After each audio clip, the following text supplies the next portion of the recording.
Mateus 28, a partir do versículo 19, diz assim a palavra de Deus: Ide, portanto, fazei discípulo de todas as nações, batizando-os em nome do Pai, do Filho e do Espírito Santo, ensinando-os a guardar todas as coisas que eu vos tenho ordenado, e eis que eu estou convosco todos os dias, até a consumação dos séculos.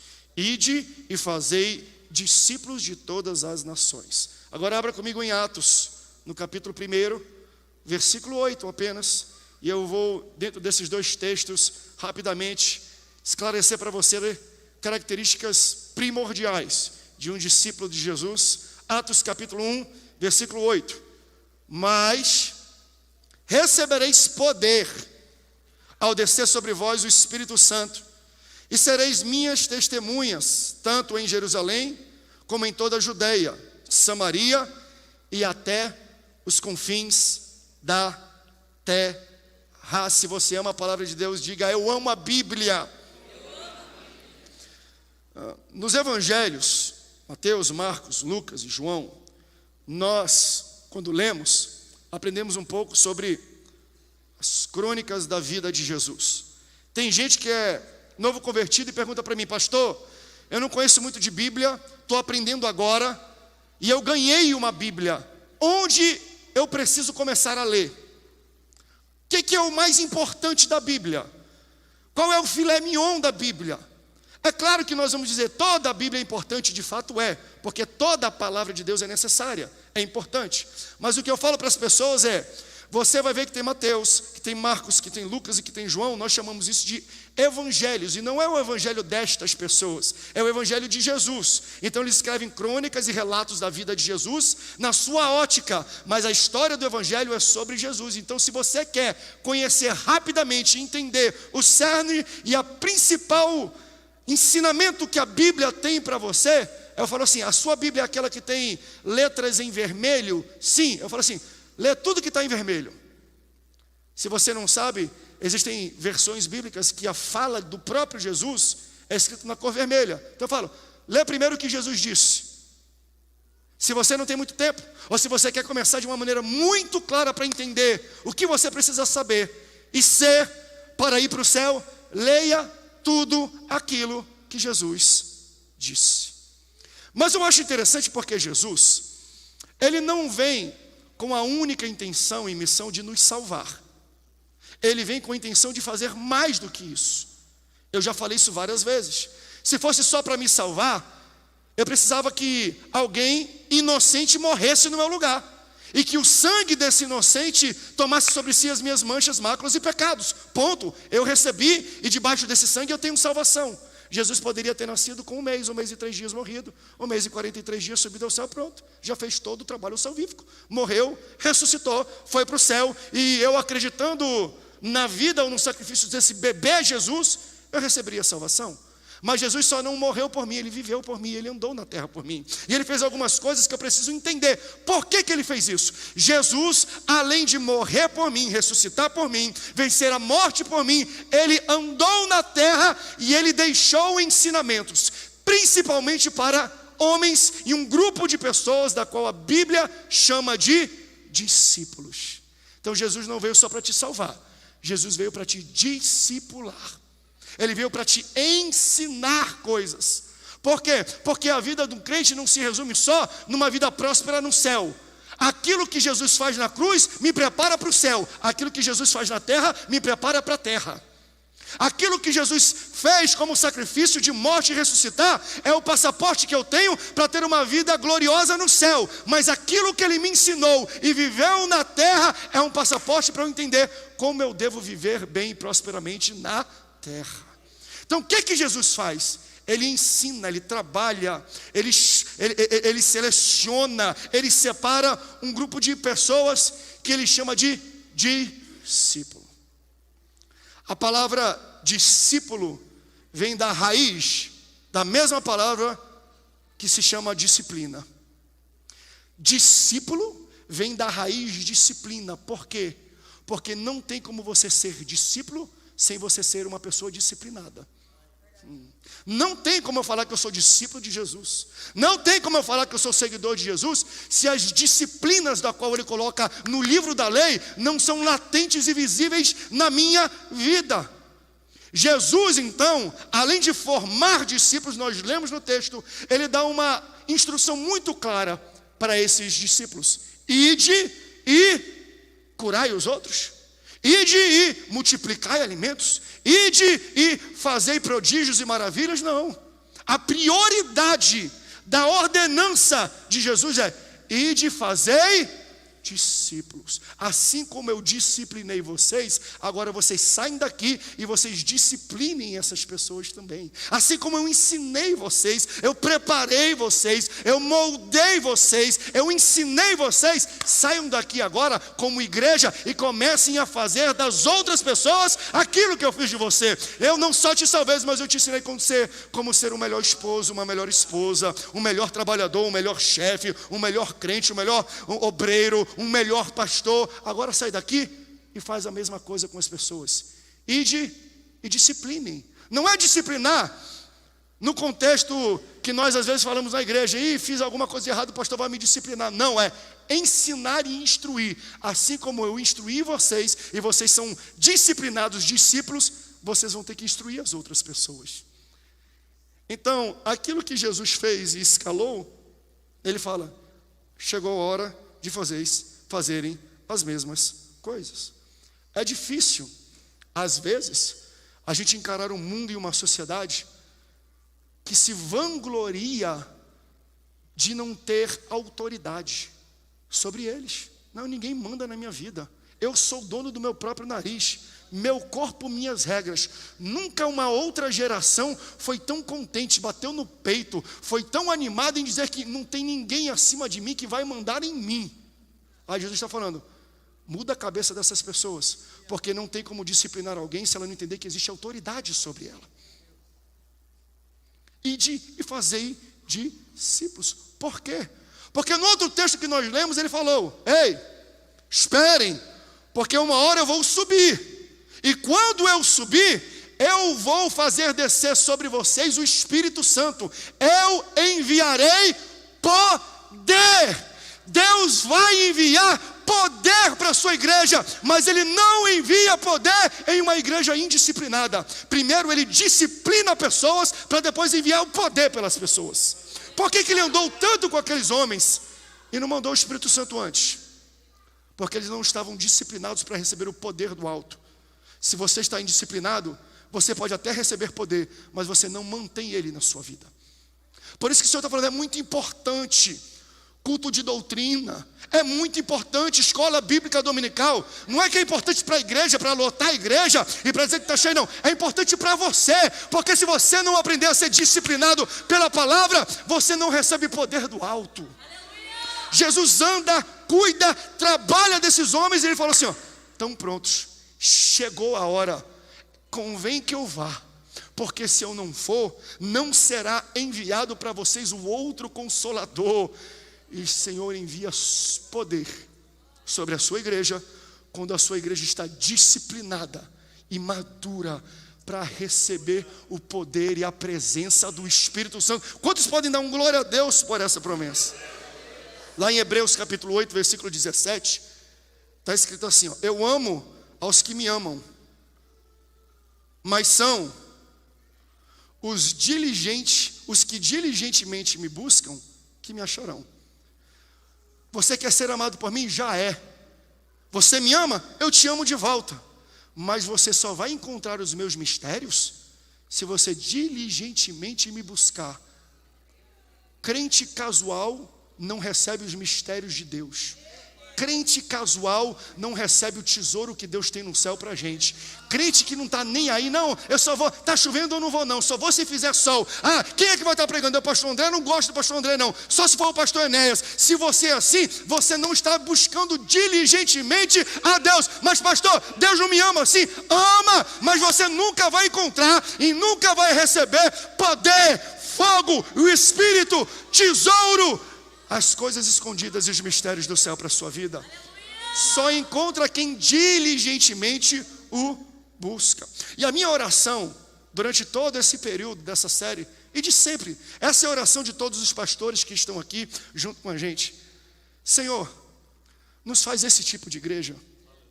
Porque às vezes a gente vive em um tempo de igrejas de extremos. Ou seja, igrejas que vivem muito poder. Eu já fui em igreja que numa paz do Senhor, meu irmão, já tinha gente entregando mistério já. Gente rodopiando, numa paz do Senhor. Eu falei, meu Deus, se eu começar a pregar aqui não vai dar nem para pregar. Todo mundo dança, todo mundo rodopia, todo mundo entra no poder. Mas está todo mundo devendo, mas está todo mundo brigado, mas está todo mundo fofocando. Para que tem poder se eu não tenho disciplina? De outro lado, no outro extremo, também existem igrejas que você entra, parece que você está num shopping, tudo lindo, tudo arrumado, parece um negócio assim, entra uma pessoa e fala, pois não sei o que, pega o cabelo, não sei o que, pega o nome, daqui a pouco você está assistindo, acaba você fala, meu Deus, que coisa maravilhosa, organograma, tudo organizadinho, tem palavra, conhecem muito, mas se o Espírito Santo aparecesse pintado de ouro no púlpito pulando, eles não iam reconhecer. Tem muita disciplina, mas não tem poder. Sabe qual é o equilíbrio que nós devemos buscar durante esses tempos, meus irmãos? O equilíbrio de ser igrejas diligentes e disciplinadas, para que possamos estar preparados para receber o poder do céu, mas não só receber o poder do céu, manter o poder do céu entre nós, porque se eu não tenho disciplina na minha vida ou na igreja, o Senhor pode até soprar, mas vira fogo de palha, queima, avivamento. Daqui a um ano, cadê aquela igreja? Está vindo algum nome na tua cabeça? Não preciso nem mencionar. Cadê aquela igreja? Cadê aquele pastor? Cadê aquele movimento? O cara ia, lotava, hiperlotava. Um ano depois, cadê? Sabe qual é o problema? Muito fogo, pouca disciplina. Eu oro para que a nossa igreja seja assim. Há 2 anos nós estamos falando, guiados pela Bíblia, disciplina, e pelo Espírito Santo, poder. Se você gosta de disciplina e de palavra, mas se você não abre mão do poder de Deus no seu meio, bem-vindo à Assembleia de Deus. Você está no local de discípulos do Senhor. Aleluia! A gente tem que buscar essas duas coisas. A gente precisa entender a explicação, mas também ter a demonstração, porque o ministério de Jesus, ele foi montado em cima dessas duas premissas e colunas, explicação e demonstração. Vou provar para você. Quando Deus falava e explicava, e as pessoas não entendiam, ele tinha que demonstrar. Exemplo, ele está curando, ele está na verdade pregando, ensinando numa casa, daqui a pouco abre um buraco em cima de um teto e desce um rapaz de maca. Ao ver aquilo, as palavras do Senhor Jesus, uau, que fé maravilhosa, por causa da fé dos seus amigos, os seus pecados estão perdoados. Ele só falou e explicou. Aí o texto fala, mas existiam doutores da lei que razoavam no seu coração, quem ele acha que é para perdoar pecados? Aí o Senhor Jesus, que lê pensamento, fala, eles estão duvidando de mim, e o Senhor se vira para eles e fala, já que vocês estão duvidando, já que vocês não entendem que o Filho do Homem tem poder para limpar e extirpar pecados, eu vou provar para vocês. Ei, pega a tua maca, levanta e anda, porque quando ele explica e você não aprende, ele demonstra. Mas às vezes ele demonstra e você não entende para que a demonstração é. Exemplo, ele está multiplicando pães e peixes, multiplica, e vem gente, vem gente, daqui a pouco ele fala, o pessoal não está entendendo por que eu estou multiplicando. Eles acham que eu estou aqui porque eu sou um McDonald's ou Habib's dele. Eles acham que eu vim aqui não libertar eles do pecado, mas dar comida para eles. Eu vou fechar a lanchonete. Ele fala, fecha tudo, para de distribuir. Só tem parte comigo quem? Comer da minha carne e beber do meu sangue. De multidão ficaram só 12, da qual o Senhor falou, e vocês não vão embora não? Porque às vezes a gente também só vai para ter demonstração. Oba-oba, fogo, mover, mas não entende a mensagem e a disciplina que a demonstração tem. Seja um crente disciplinado e cheio do poder de Deus, aleluia. Para manter o poder na sua vida, você tem que ter disciplina. Sabe por que até hoje nós estamos pregando sobre os 12 discípulos de Jesus? Fazendo álbum de figurinha, ministrando, todas as igrejas, todo fim de semana citam o nome desses homens, porque eles eram disciplinados e tinham poder. Porque muitos outros se levantaram com muito poder, talvez até mais poder do que os discípulos. mas não tiveram disciplina e foram apagados das páginas da história, porque só mantém viva uma chama quando eu tenho a demonstração e a explicação, a estrutura e o sopro. Não existe vida sem esta combinação. O Senhor Jesus, ele pega com a sua ele pega com a sua própria mão e do barro ele monta uma estrutura, um boneco de barro. Estrutura, disciplina, rigidez, mas estava morto o imóvel. Por quê? Porque não adianta ter corpo se não tem sopro de espírito. Aí ele pega e fala assim, ó, e ele sopra o espírito, e aquilo que era só uma estrutura, agora tem vida. Agora anda, agora fala, agora clama. Por quê? Porque não adianta só ter estrutura e ser uma igreja super organizada, se eu não tenho o sopro do poder do Espírito Santo no meu meio. Será que tem alguém que está entendendo isso? Eu estou precisando de uns 5 angolanos aqui para dar glória a Deus, aleluia, e dançar durante essa mensagem. Agora, não adianta também só ter sopro, se não tem onde conter, sustentar e segurar esse sopro. Vira oba-oba, vira fogo de palha, vira movimento. Quantos movimentos já não tivemos? Movimentar daqui a pouco. Por isso que eu olho para a nossa igreja e toda vez que eu estaciono o carro aqui, eu vejo aquela bandeira aqui fora. 81 anos, meu irmão, 81 anos, pregando domingo, terça, segunda, terça, quarta, quinta, domingo, de manhã, de tarde e de noite, segunda, cetasque à noite, terça, oração de manhã, culto do campo à noite, quarta-feira, culto, reuniões e culto nas congregações, quinta-feira, culto das irmãs, círculo de oração, sexta-feira, culto nas congregações, sábados, eventos, Santa Ceia, domingo, culto de manhã, de tarde e de noite, por 81 anos. Como é que uma igreja consegue fazer isso? É porque a igreja tem estrutura e tem sopro, ela tem disciplina e ela tem poder. Duvide muito de lugares que só tem estrutura, mas não tem mover. E duvide muito de lugar que só tem mover e não tem estrutura. Duvide muito de lugar que só tem explicação. Bíblia, nós gostamos de Bíblia, aqui é Bíblia, a igreja da Bíblia, amém. Tu vai dar glória a Deus, aleluia. Não pode falar não, porque nós não cremos nas manifestações e contemporaneidade dos dons. Não crê no poder não, meu filho. Então isso aqui é uma empresa, não é uma igreja. Igreja é uma instituição, é um ser vivo. Ela respira, ela abre a boca, ela profetiza, ela cura, ela anda. Eu estou sentindo o Espírito Santo aqui nesse lugar.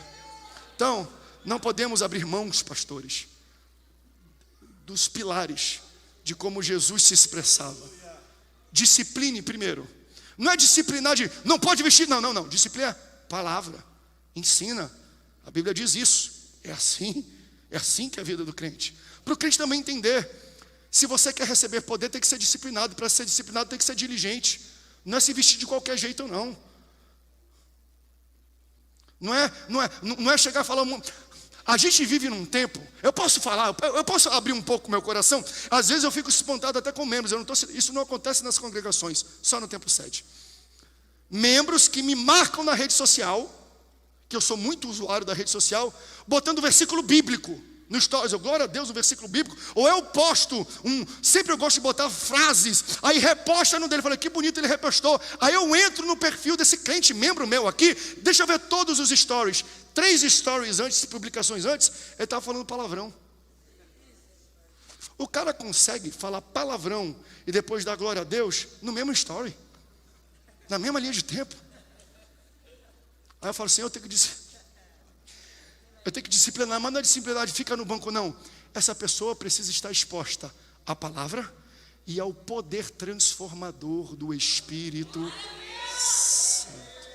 Vai, faça discípulos e discipline pessoas. Você imagina que é pegar 12 homens?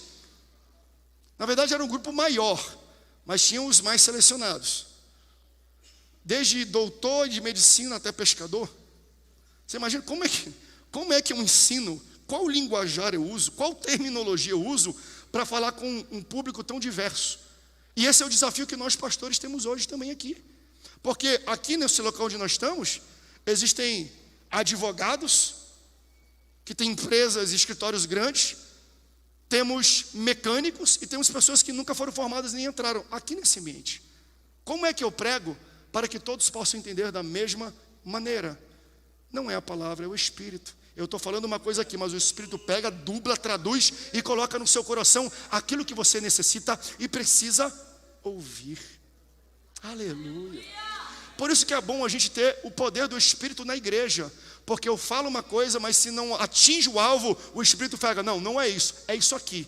Então, o que eu prego não é o que você ouve, o que você ouve é o que o Espírito Santo está colocando no seu ouvido para você ouvir aqui. Eu preciso do Espírito Santo. É por isso que a Assembleia de Deus, ela cresce tanto.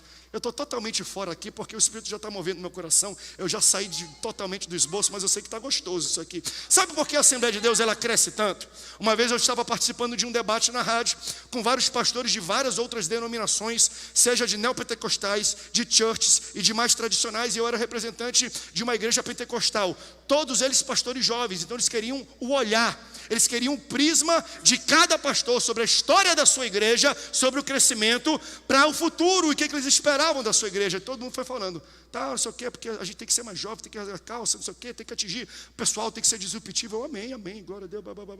Daqui a pouco, a pergunta foi muito boa do apresentador. Ele falou, pastor André, você representa a igreja Assembleia de Deus, a maior igreja de todas essas do debate. Tem igrejas que são mais antigas, e tem igrejas que são mais novas, mas a Assembleia de Deus hoje no Brasil é a maior igreja.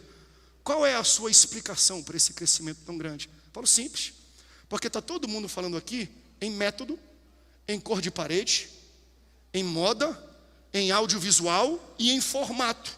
Outros estão falando até em letra, porque tem que aprender a ensinar. Sabe por que a gente cresceu?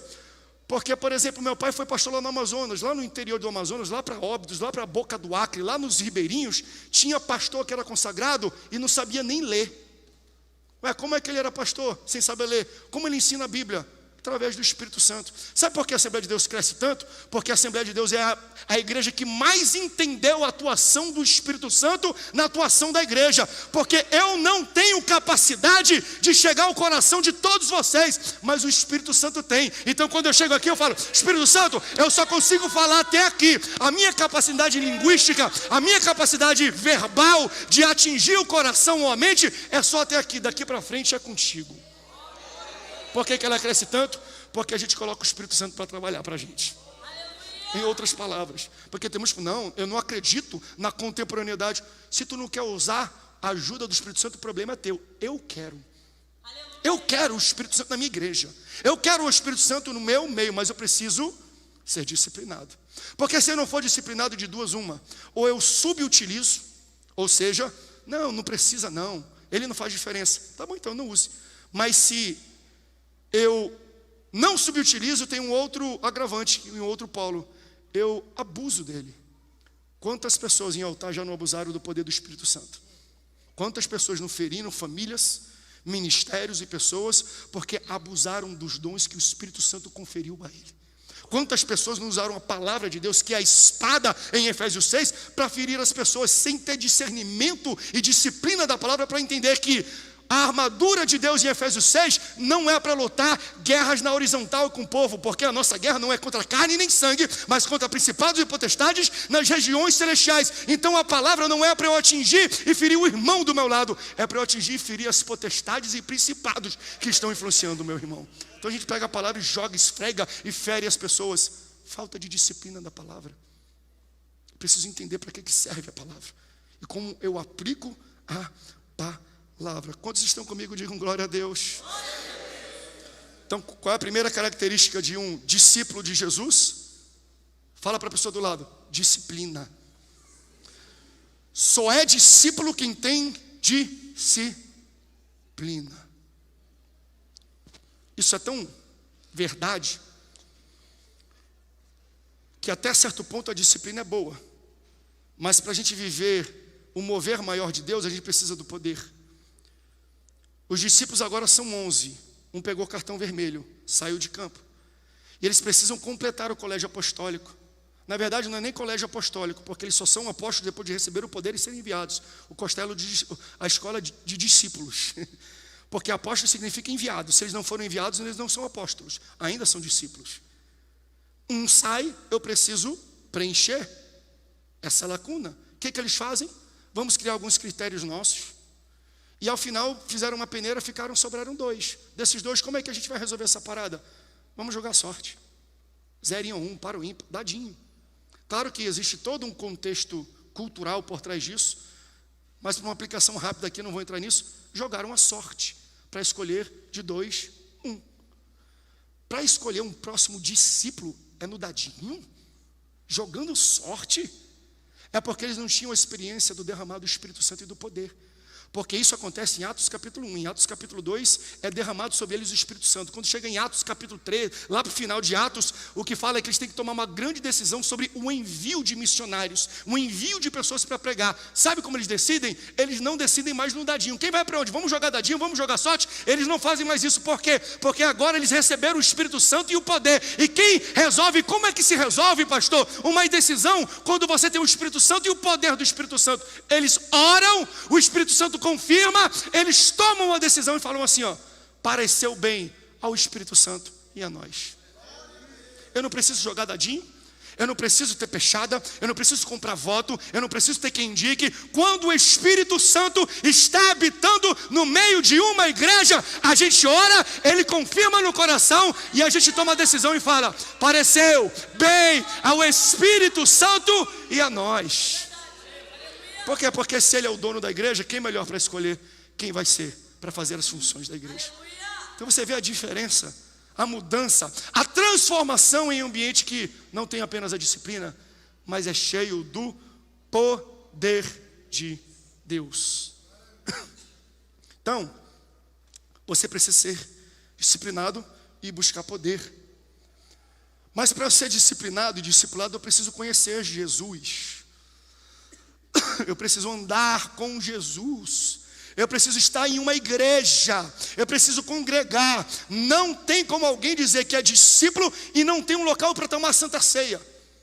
Eu, desde que me tornei pastor local de igreja e também vim aqui para São José, eu criei um critério para mim que eu nunca tive. Porque uma coisa é você ser obreiro, é ser pregador, outra coisa é você ser pastor. Você começa a ver com uma outra ótica. Você tem um zelo totalmente diferente. As pessoas que eu convido para pregar nesse púlpito, sabe qual é a pergunta? Primeiro eu tenho que conhecer. Se eu não conheço, eu ligo para quem indicou e falo assim, qual é a igreja dele? Quem é o pastor dele? E onde ele toma a santa ceia? Porque se eu chamo um cara que prega 90 vezes no mês, qual foi o dia que ele teve para estar na igreja dele para tomar santa ceia? Qual foi o dia que ele teve para sentar nesse banco e ouvir uma palavra de um pastor? Qual foi o dia que ele sentou para ouvir uma exortação, para ele aprender um pouco de disciplina? Poder ele tem um monte, ele prega muito, ele rodopia muito, ele vira o culto, ok, mas cadê a disciplina? Cadê a disciplina desse cara? Então você entende? Obrigado, eu nem ia pedir mais obrigado mesmo. A gente precisa ver os dois lados. Sabe por quê, meus irmãos? Porque quando a gente não tem proximidade, conhecimento, intimidade com Jesus, e a gente se chama discípulo dele, a gente se coloca em situações, a gente se expõe a situações que podem ser vexatórias para a nossa vida. Exemplo disso, Atos capítulo 19, versículo 13. E alguns dos exorcistas judeus ambulantes tentavam invocar o nome do Senhor. Ambulantes aqui é itinerante, não tem local, não toma santa ceia, não tem pastor, não tem autoridade, não tem quem o discipule, quem o discipline. Então esses ambulantes, olha como que termo interessante, tentavam invocar o nome do Senhor sobre os que tinham espíritos malignos, dizendo, esconjuro-vos por Jesus, a quem Paulo prega. O que ele está fazendo aqui é expulsando o demônio. Então um cara, quando ele quer chamar a atenção, eu vou expulsar demônio, porque expulsar demônio chama a atenção. Tinha um endemoniado, ele chegava perto do endemoniado e falava, sai em nome de Jesus que Paulo prega. Não era em nome de Jesus que ele conhecia, que ele convivia.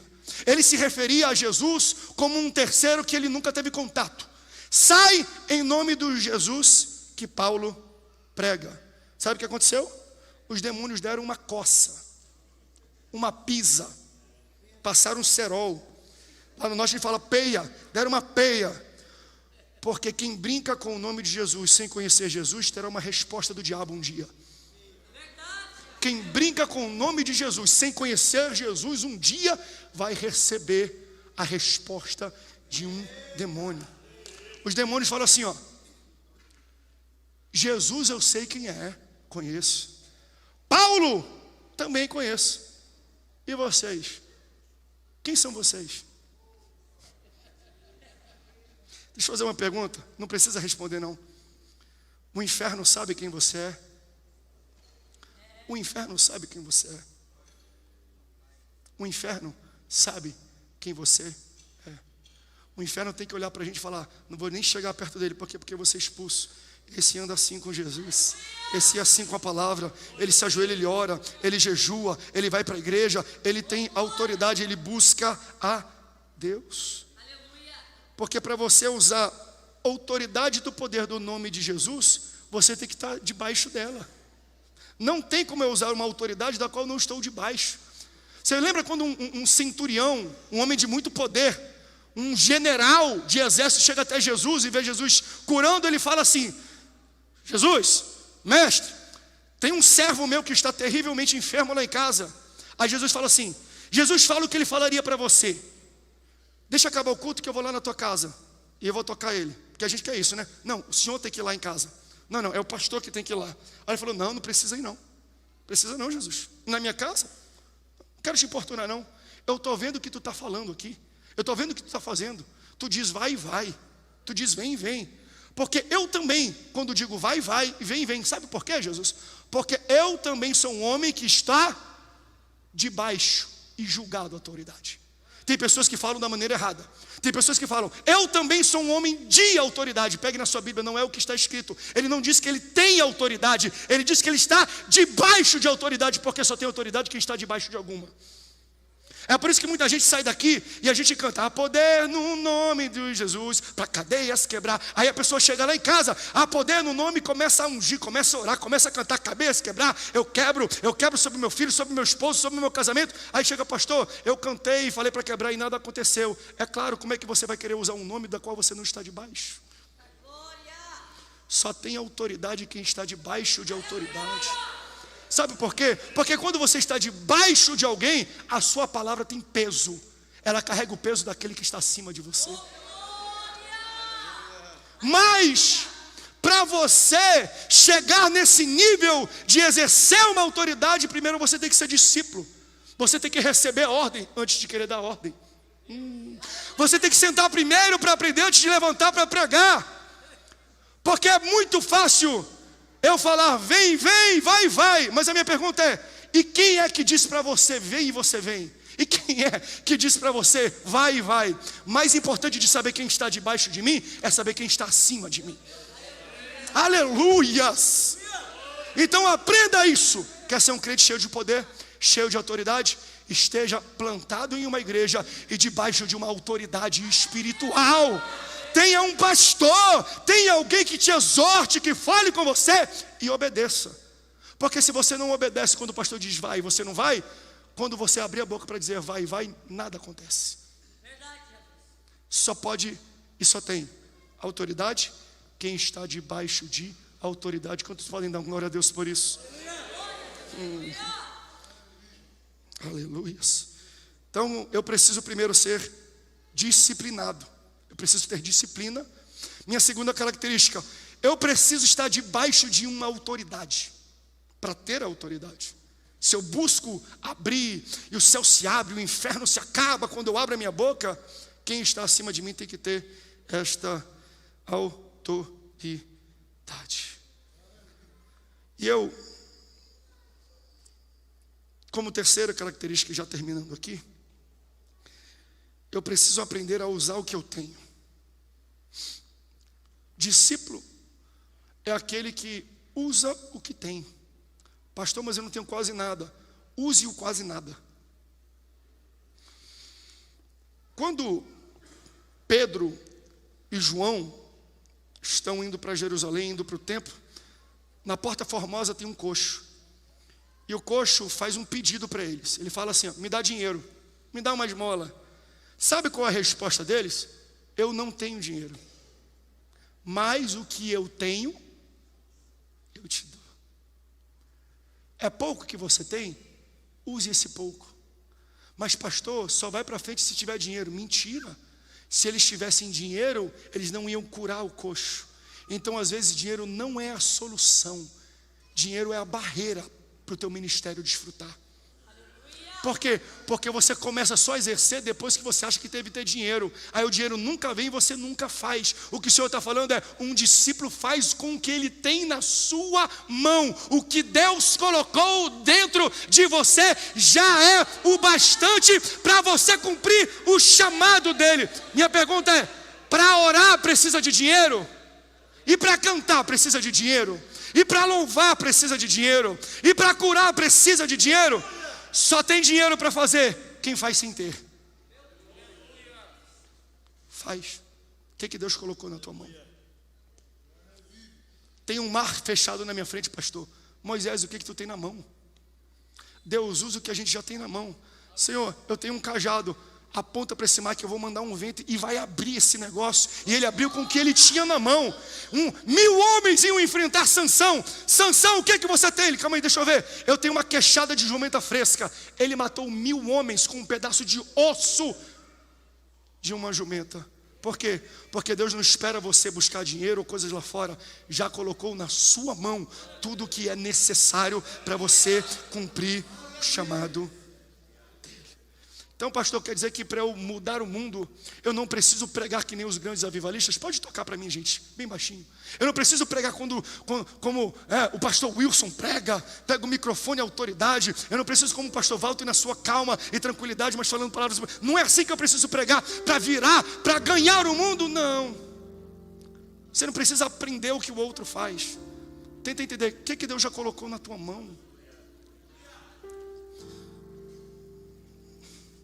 O apóstolo Paulo, para mim, um dos homens mais extraordinários da Bíblia. A palavra de Deus fala que certa vez ele estava pregando, e o texto, mesmo, para o texto bíblico deixar claro, é porque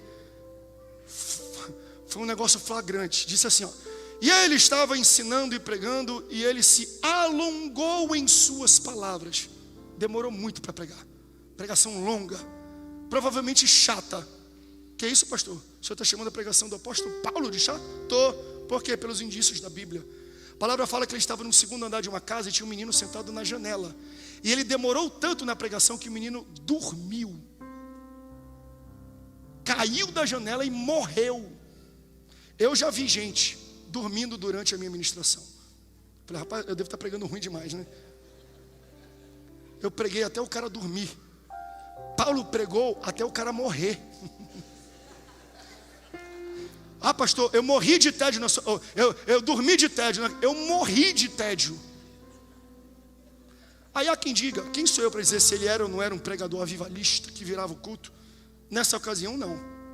Talvez foi tão tedioso que o menino dormiu, caiu e morreu. Mas o mesmo Paulo desceu na casa. O menino estava deitado morto. Ele tocou no menino e fala: levanta. E o menino levanta. O que eu quero dizer com isso? É que talvez tem aqui muita gente que fala: pastor, eu não sei cantar tão bem, eu não sei pregar tão bem, eu não sei montar mensagem, sabe, eu não sou tão eloquente, eu não tenho facilidade com pessoas me olhando. Como é que eu vou pregar? Como é que eu vou transformar? Como é que eu vou salvar vidas? Usando o que Deus colocou na tua mão.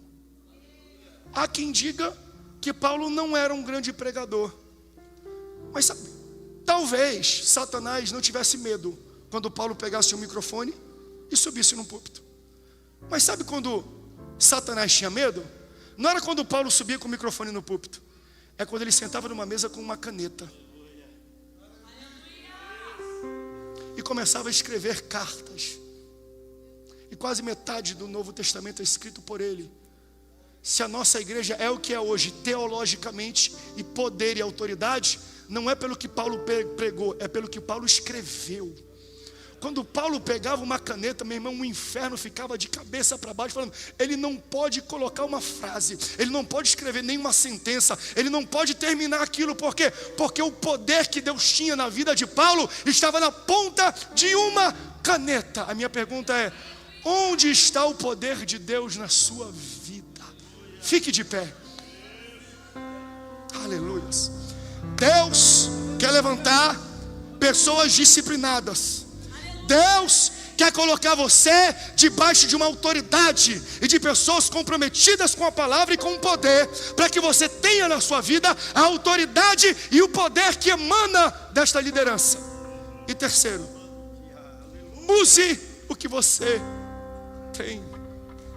Pelos escritos de Paulo, essa igreja está de pé.